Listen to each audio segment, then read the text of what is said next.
नमस्कार दोस्तों, एक और वीडियो में आपका स्वागत है। इस वीडियो में हम अनुपात और समानुपात के क्वेश्चन सॉल्व करेंगे। तो चलिए वीडियो को शुरू करते हैं।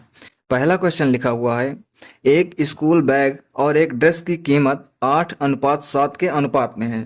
बैग है और ड्रेस है, इनका जो रेशियो है अनुपात का वो क्या है, 8 है और 7 का अनुपात है।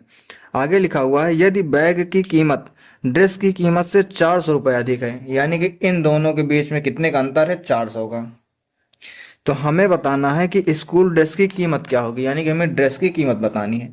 तो देखो, क्वेश्चन में दिया हुआ है कि 400 की कीमत है, 400 का अंतर है इन दोनों में, लेकिन हम देख रहे हैं कि 8 और 7 के बीच में कितने का अंतर है, 1 का।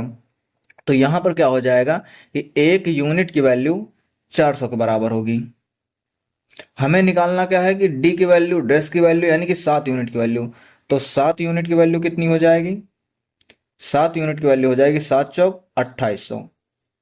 यही हमारे क्वेश्चन का आंसर आ जाएगा। 7 यूनिट क्या है, ड्रेस की कीमत है। ड्रेस की कीमत कितनी हो जाएगी, 2800 रुपये। दूसरा क्वेश्चन देखते हैं। लिखा हुआ है, एक नृत्य कक्षा के 3 बैचों में छात्रों का अनुपात 2:3:5 है। तो छात्रों का अनुपात कितना है, 2:3:5।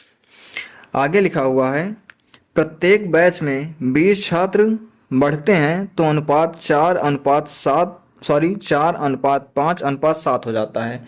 नया अनुपात कितना होता है, 4:5:7। कब होता है, जब इसमें सभी में 20 छात्र ऐड होते हैं, +20 +20 +20। 20 छात्र ऐड होते हैं तो नया अनुपात इतना हो जाता है। हमें बताना है कि वृद्धि से पहले छात्रों की कुल संख्या कितनी है।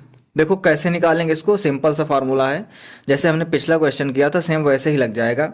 हम अगर इनमें देखें तो 5 और 7 में कितने का गैप है, 2 यूनिट का गैप है। 3 और 5 में भी 2 यूनिट का, 2 और 4 में भी 2 यूनिट का। लेकिन क्वेश्चन कह रहा है कि इसमें गैप कितने का है, 20 का है, यानी कि 20 छात्र ऐड हुए हैं। तो यहाँ पर 2 यूनिट की वैल्यू कितनी हो जाएगी, 20 के बराबर हो जाएगी। तो 1 यूनिट की वैल्यू कितनी हो जाएगी, 1 यूनिट की वैल्यू हो जाएगी 10 के बराबर। हमें बताना क्या है कि चेंज से पहले छात्र कितने थे। तो देखो चेंज से पहले कितने थे, 2 3 5, 5 5 10 यूनिट। तो 10 यूनिट की वैल्यू कितनी हो जाएगी, यहाँ से 10 यूनिट की वैल्यू निकालेंगे तो 10 यूनिट की वैल्यू कितनी हो जाएगी, 1 यूनिट की 10 है, 10 यूनिट की हो जाएगी 10 × 10 यानी कि 100। ये हो जाएगी छात्रों की संख्या। सिंपल सा है, एक बार फिर से समझाता हूँ। पहले लिखा हुआ था कि छात्रों का अनुपात 2:3:5 है। इसमें हम 20 छात्र और ऐड करते हैं तो नया अनुपात 4:5:7 हो जाता है। लेकिन अगर हम यूनिट के केस में देखते हैं तो 2 से 7 में कितने का अंतर हुआ, 2 यूनिट का। इधर कितना अंतर हुआ, 2 यूनिट का। इधर कितना अंतर हुआ, 2 यूनिट का। 2 यूनिट ऐड हुआ है, क्वेश्चन कह रहा है कि 20 ऐड किया है, तो 2 यूनिट की वैल्यू 20 के बराबर हो जाएगी, 1 यूनिट की वैल्यू 10 के बराबर हो जाएगी।